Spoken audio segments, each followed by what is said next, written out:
Hello, everyone. Welcome back to episode 2 of Self-Storage Made Simple. I'm here again today with the one and only Russell Nersesov. Russell, how are you doing today? Good. Not bad, eh? Yeah. Very good. Yeah, I catch a lot of flack for my last name, so I got to make sure I get everyone else's on point.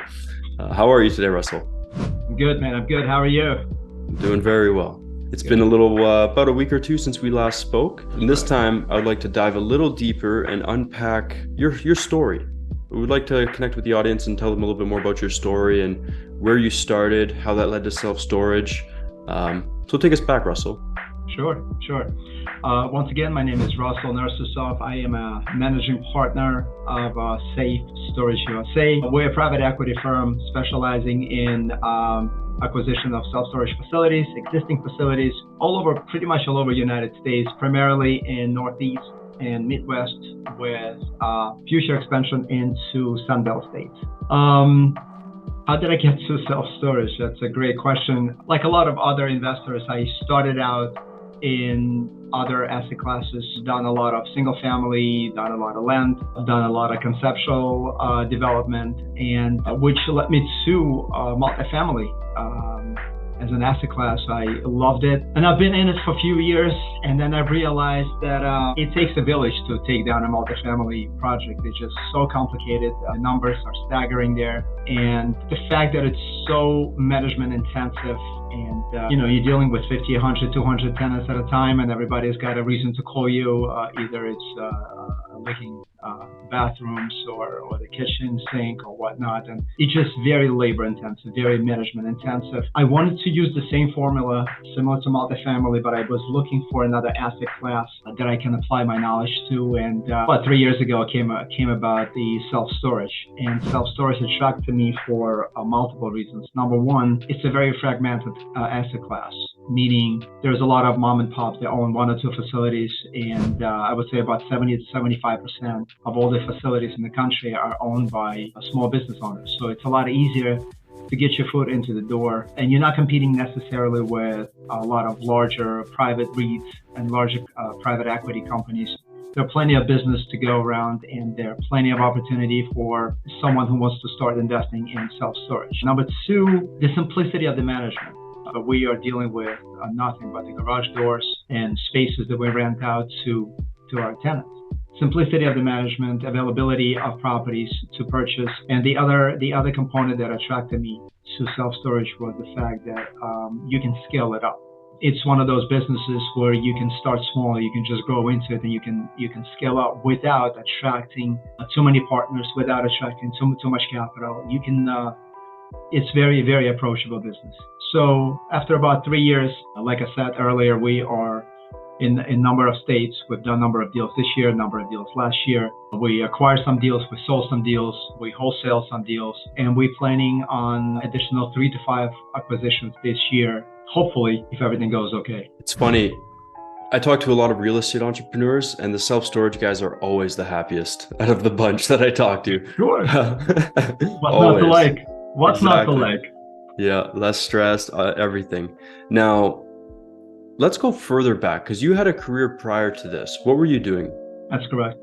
Well, originally I graduated from chiropractic college, New York Chiropractic College in 1997, in August 1997. So for about 23 and a half years, I've been practicing as a chiropractor. Had multiple offices, multiple locations, and eventually, unfortunately, came to the point where it took physical stress took a toll on my body, and I had a pretty bad conditions in both of my shoulders that required surgeries. I chose not to have surgeries, and I sold my practices, and I was looking for an opportunity to get into something else, and I was looking for another business, was looking for another business venture. That's at the same time I got into multifamily, and I was learning about real estate. Even though I've been in real estate for the last 19 years, I was learning about multifamily as an asset class. And just like I said already, I came to the point where calcific tendonitis in one shoulder and the anterior labrum tear in the other shoulder required surgical intervention that I decided not to. So I had to rehab my shoulders on my own without surgeries. And it brought me to a real estate investment. It brought me to a number of different opportunities that I that I actually went for, invested in a couple of projects, larger projects in Dallas, Fort Worth, multifamily project, about 200 units, and then another in San Antonio, about 220 units.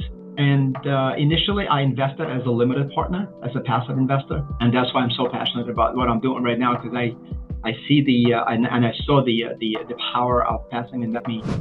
And who are looking to either looking for passive investing or looking for additional income, or just looking to find a way where they can work less and have an income coming in, not only from their practices but also from the investments. But that's why I kind of want to spread the word and let people know that it's doable, it's available, and it's a really secure, a really easy way to enhance your income. So just like a lot of other doctors who are practicing and who are working 8 to 10 to 12 hours a day, most of the doctors, they know how to make money. A lot of the doctors don't know how to invest money, and I was one of them. It took me years to learn, and it took me years to understand what works and what doesn't. And I'm sure a lot of doctors don't have that time, don't have this opportunity, because they're so busy doing what they know best, treating patients, and earning income that way. But at the end of the day, trading, I would say, your time for money, even though the income is high, but at the end of the day, you still don't have a true freedom to do whatever you want. So basically, just because of the circumstances in my life led me to be in a position where I can do whatever I wanted at this point with my time, having businesses running and having the team of people working with me and running those businesses for me. So yeah, it's just a great way to live your life. I'm curious, Russell, what led you to becoming a chiropractor to begin with? Wow. I got to go back even further. So I came to this country in 1989. I came from Ukraine. I'm playing a trumpet and piano ever since I was 5 years of age, and kind of got tired of it, to be honest with you, and I didn't want to continue with that. So went back to college and had to take a lot of classes and had to get my associate degree, my bachelor's degree, and I've decided that I want to go into healthcare industry. So yeah, it brought me to the point of my life where I started to look for other possibilities and try to build my income by investing in other businesses as a passive investor, as an active investor, and hence I'm here. There you go. And bringing LPs, limited partners, into your business, do you find the same fulfillment as you did helping people in a chiropractic setting? It's an amazing question. So helping people in general, I think, is one of the highest that we can get as human beings when you help somebody. Now, when you help somebody feel better, you see the light goes on in your patient's eye immediately after the treatment. And I can go for hours. I've seen hundreds, if not thousands, of stories where somebody crawled into the office and, an hour or two later, they would just walk out and, whether it's 50% better, 75% better, 100% better, at that point, it's irrelevant. You're giving somebody relief and you're making somebody's life better. Gave me enormous satisfaction as a chiropractor. Now, turning to investment world, when we bring in somebody as a limited partner and they invest with us in our project, and we're able to pay the dividends, we're able to return the investment, we're able to increase their financial well-being, it gives me just as much, if not more, satisfaction as well. So it's a very, very, very good question. But I think deep down, all humans will like to help each other, would like to be helpful, and so whichever way, shape, or form it takes, me personally, it gives me a lot of pleasure to do what I do. Now, the monetary compensation comes as a byproduct of helping others and making their lives better, and so it's not about the money, but when you help someone else and when you give or improve their quality of life or their financial well-being, or for a lot of people, it's not, most of their goals are not like conquering the world. A lot of people, they just want to have enough money to pay the bills, to pay the mortgage, to pay off the car, to make sure their kids go to college and they don't take the loans. So if we could be part of that, that's huge. I love what I do. Absolutely.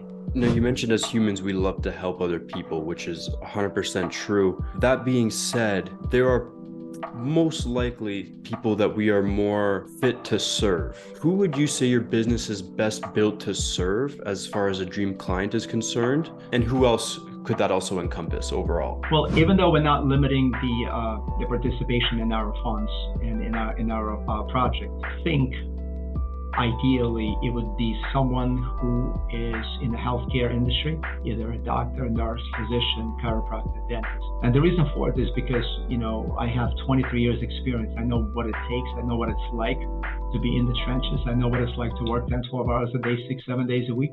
And I know that as a physician, you're very good at what you do, which is treating, helping patients. Not necessarily you're very good at investing your own money.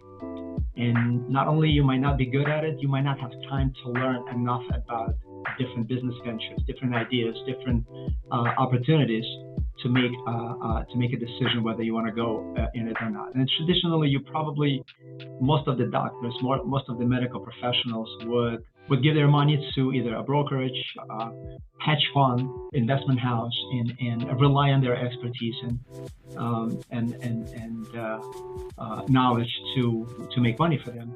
However, I think as a point, a lot of people want to diversify away, not necessarily maybe 100% away from the stock market and the traditional IRA model, but to diversify somewhat away from Wall Street. Because as you see what's going on right now with unpredictability of the stock market and unpredictability of the next Fed decision and our inability to guess which way the market is going to go up or down, I think being able to diversify in alternative assets such as real estate, specifically commercial real estate, specifically self-storage, gives a very good option to a lot of people, specifically a lot of doctors as well. So I think ideally, who I would love to work with, someone who's in a medical profession, someone who is busy, someone who is working 10, 12 hours a day, making money. They have money, they keep money in the bank, they're looking to diversify, they just don't have enough time. So I think this is where we come in. Well, Russell, that's all I have for questions today. Thank you everyone for tuning in to Self-Storage Made Simple episode 2. We will be back with another episode very soon. Well, thanks a lot, and I'm looking forward to see you again. Take care, Russell. Take care.